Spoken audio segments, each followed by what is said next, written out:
everyone, welcome back to Houston Live. Truffles are a fascinating ingredient used in many upscale restaurants, but you don't have to be intimidated by this elusive delicacy. And did you know Houston will be hosting a Truffle Masters event Monday, March 3rd. It is the perfect opportunity to taste all kinds of delicious dishes made with truffles. Tanji Patton of Goodtaste TV is here with more on truffles. Okay, I know some people are out there, Tanji, saying a truffle, like what is that? Well, you know, as wonderful as they are, as expensive as they can be, and rare in many forms, they're not real attractive, right? I don't know what you mean.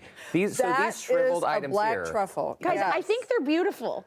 Oh. I think, look how weird and oddly shaped they are. They're like, they're like a thumbprint. Like no two are the same. Oh. They're a fungus, like all mushrooms, essentially. But you can smell them when they walked in. You know, DR Delicacy provided all of these. When they came into the studio, it was like, oh, the truffles are here. And that was before he took the bag out or anything. I mean, they're very fragrant, aromatic. Yeah. Yes. Difficult to describe what they actually smell like or taste like, Tanji, but take a stab at it. Earthy.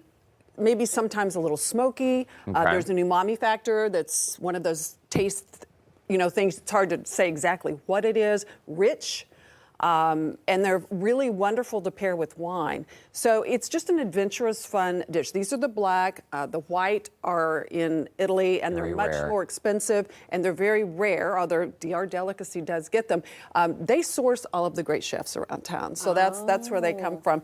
And they're kind of fun. I had a dinner party one time, I cooked with truffles, and it's kind of, I was a little nervous because you only get one shot to get it right. Right. And you shave them. So essentially. Like a Parmesan cheese, but. Yeah. There's different ways. You're getting it everywhere. Let me eat it. Go for it, girl. But that would be this is the easiest tool. You could use a microplane, or oftentimes like this dish over here, this actually has them shaved in thin slices. They use this. This is what I used at my house when I did it, and I wasn't nervous, right? But it worked out really well. But you can set the thickness, and these are what you see a lot of the chefs in the restaurants coming around. Our producer, asked, are they crunchy? Are they firm? How would you describe the texture of them? I wouldn't say they're crunchy. They do have a certain firmness. They're not soft necessarily and squishy. Right. If that makes sense. Not squishy like a mushroom. No. To me, these have, and you can taste. Okay. To me, they're a little bit different. And so the Truffle Masters event, there'll be 30 chefs competing, and they all make these incredibly creative dishes. So we can start with some of the ones that we have on here today. Le Jardinier, which is an incredible French restaurant. At MFA. Yes. Yeah, delicious. Amazing. Oh, and a Michelin star. Congrats to them. Yeah.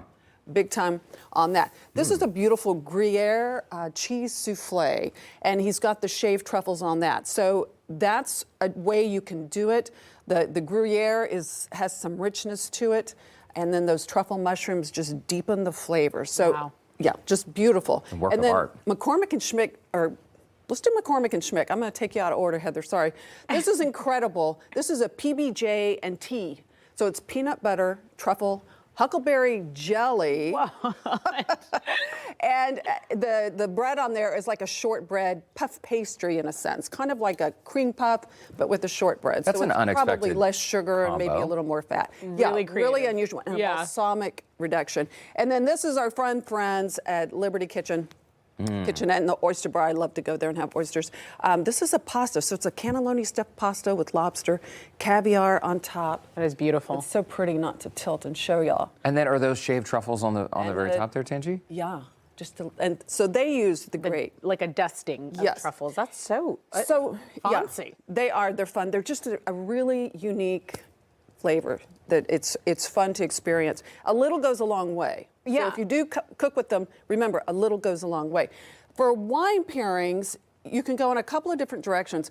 I brought agave. My rule of thumb often with pairing is the food region goes with the food region's wine, right? Okay. So Piemonte is known for truffles, so I brought agave. This is a white wine from Piemonte. It's got some beautiful fruit, some acidity. Really so it'll nice. cut through the richness of the truffles. HEB has that, and I thought that was a wonderful job. I love that you brought this bottle, Tanji. Brendan and I discovered this during the pandemic. Really? And we were like, what is this magic? Because it's not that expensive. No. I honestly loved the shape of the bottle, and that's why I bought it. but it's delicious, right, Tessa? Less than It's 20 bucks. really floral and nice. HEB, of course. Good stuff. And then this is the Barbera de Alba. There's several Barbera regions around, and it's made in other places too now.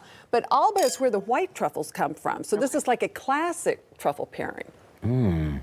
There's bright bean cherries, and then there's some nice, acidity to the wine, so it's great for the richness of the food. About how much? This one is about 28. Okay. Okay. So you're stepping up a little bit. We're talking truffles, right? We're talking truffles and we're talking mushrooms. Tanji, you're Yes. going to show us how to make a crab I am, cake. but I have to tell you a classic yeah. mushroom pairing, whether you're doing truffles, mushrooms, whatever, and that's a Pinot Noir. This is Russian River Valley, and this is the calling. This is one of my go-to Pinot Noirs. Beautiful Russian River Valley fruit, beautiful flavors of the cherries. It's really award-winning sourced grapes that they use at the calling. Great. That smells very nice. really nice. Okay, so you have a crab cake recipe not using crabs at all. Not at all. Mushrooms instead. I made this the other night, and I'm telling you, if I hadn't told Mike there was no crab meat in it, he wouldn't have believed it. Well, that looks just like. This is lion's mane. Lump Let me crab, show you what a crab lion's mane looks like. Okay. They're really pretty. Where do you find this, Tanji? Central Market, H-E-B, the lion's mane we found at Central Market. Okay. This is what they look like. I was intrigued by lion's mane because they have a lot of health properties, including cognitive improvement. Okay. Why are you looking at me, Tanji? We could all use a little more cognitive improvement. Well, yeah, I know I can, Derek. I was thinking of myself. Okay. But they're really a fascinating species to read about. And then you just kind of pull it apart. So it kind of has the consistency and definitely the look of a crab cake. I get it. I Okay. get it. And we got And to this- fly through this All recipe. right, fly Tanji. through We it. got The about a recipe, minute. like, Here, you you know can hold what? that. The easiest thing, the recipe's online. It's a traditional crab cake recipe. The only thing you're doing is substituting the lion's mane. Okay. You can try them right here. Okay. Try some with a little lemon. So if you're using, here are the ingredients then on our screen, whatever amount of crab you would typically use, you would just sub in Sub in the lion's, lion's mane. No way. So it's a good vegetarian. I was thinking of you, Derek. Oh my gosh. That is You're right. delicious. Yeah, it tastes just like a crab cake. You would never know. How much is never the know. lion's mane compared to crab? Because crab is not I inexpensive. did check that. I couldn't give you an exact price, but that was my question. Is it cheaper to use lion's mane? And yes, it was. All seafood has gone up. All food has gone up, frankly. But the lion's mane still came in less. That is wonderful. That is wonderful. good, right? Check the website for the recipe. Also, catch Tanji's podcast, Good Taste for the Soul, anywhere you get your podcasts. And you have a great giveaway going on right now with the Houstonian. That's right. Sign up for the podcast, subscribe on YouTube, click your notifications on, and we're giving away an incredible weekend at the Houstonian, dinner at Tribute. Wow. It's a nice thing, but it runs out in like 2 weeks. Okay, good to Okay. know. And then, of course, you can catch Tanji's show, Good Taste with Tanji, this weekend on KPRC2. Just tune in Saturday at 10:30 a.m. and then Sunday at 5:30 a.m. That is a home run on that crab cake. Good Delicious. stuff. Yeah. It's delicious.